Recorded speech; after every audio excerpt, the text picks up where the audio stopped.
Hi guys and welcome to our YouTube channel TechUp, and today I'm here with another new video to show you guys on how you can change your WeChat ringtone.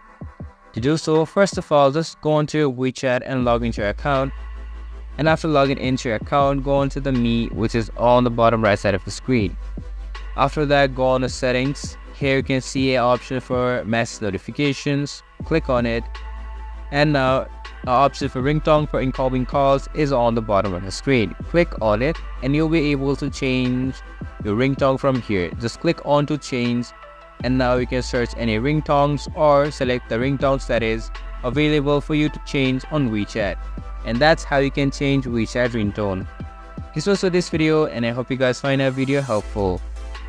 If you do, make sure to leave a like, subscribe to our YouTube channel and hit the bell notification. And don't forget to drop a comment for a review, and for more content like this, see you guys in our next video. Thank you for watching.